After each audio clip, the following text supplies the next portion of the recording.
Hi everyone, in this lecture we will talk about Android storage. Uh, storage. Storage is a very important aspect to discuss in, well, when we are programming in Android. Uh, what kind of storages are available? We have the following 5 kinds of storages available in Android devices. Number 1 is the shared preference. Second is the sqlite databases. Third is internal storage, external storage, and through a network connection. Now, the choice of any of these storage mechanisms depends on certain kind of parameters. For example, how much space do we need for the storage? Space. This is an important factor, how much space is needed. For example, if we have a lot of data or we have less data, so depending on the space required by data, we will choose any of these storage options.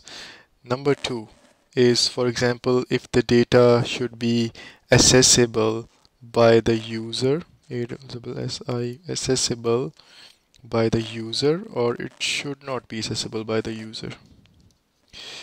And the third thing is whether the data is only accessible by your app,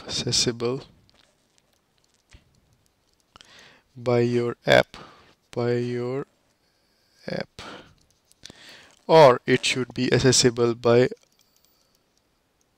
other apps.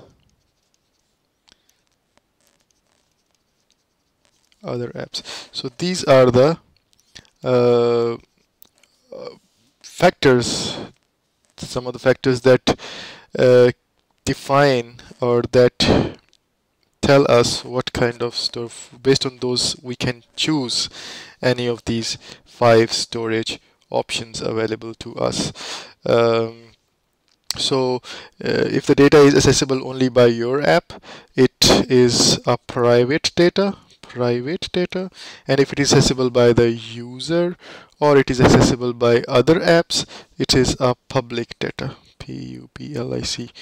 So public or private. So these are the factors. Remember, when we talk about data storage here, we mean persistent data. Persistent means that the data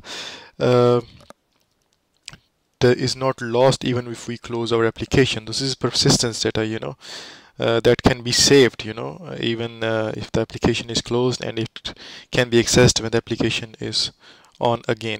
So now we will describe some of these, in fact all of these storage options one by one, and for what kind of data they are needed. For example, when we talk about shared preferences, it is used for private data, and which is primitive.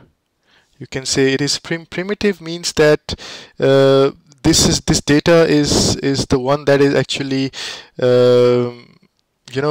for example, some login information, the kind of data which is saved at the start when the application is at the start. The initial settings, or for login information and login name, and in the case of, for example, a calling app, some charge information, or the top up money information, the credit information, for example. This data is actually not so big. It is used for to store small primitive kind of data. So we write here primitive, that is the data at the early stages of the application launch, or the first few screens. And this data is usually small amount of data, not large amount of data. So now our whiteboard is a bit more clean. We can write about the SQL database here, SQLite database here. The SQLite database is used, for example, also for private data, and this is more structured way of storing the data. For example, in the form of rows and columns, we can store our data, and it will be more structured, and it's kind of more you can say even some larger amount of data can be stored using the SQLite databases. Then comes the next storage option, which is the internal storage. Internal storage is used to store normally small amount of data which is private, and this is the internal memory or RAM or ROM of the device, this EPROM, etc. And for example, we can store here the device authentication information, like some kind of key or device authentication information, and for example some kind of keys, certificates, public private keys, and any information that can be used to identify the device, and or do this some private keys for encryption. This kind of information can be stored in this place, and this is private data. It cannot be read by anybody else, encryption related information, public or private keys. And then comes the external storage.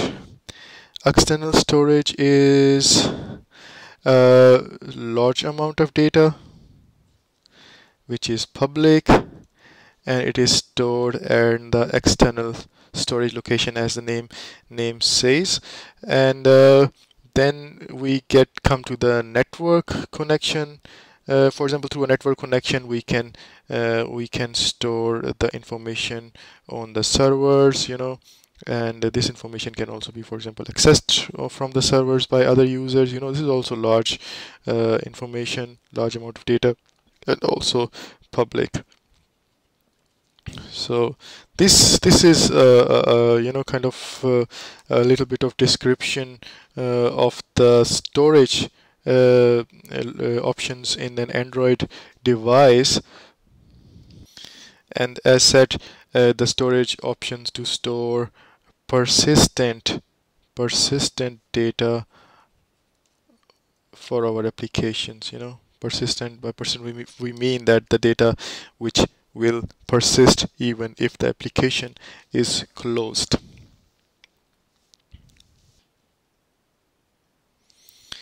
You can also use the device cache memory, CASHE, cache memory, to store the temporary data, for example, for your application which is not persistent. This data can be, for example, accessed also through the internal memory. There is a specific location in the internal memory that is used for storing the cache data. So but this data should be normally very small, and you should try to keep yourself within the limit of the maximum space available in the cache data. Otherwise, the application can, or the device, Android device, can every now and then clean your cache data, and your data will be lost. So this is also one other storage option available in Android, and this is not S but cache is CHE. So cache. This is so another storage option that we have described. Apart from that, when we discuss about Android storage, we should also talk a little bit about content providers. Content providers are components that are provided by our Android devices that help us to even modify the private data that is stored using any of these storage options. These content providers provide some kind of accessibility to private data to change it under certain conditions, for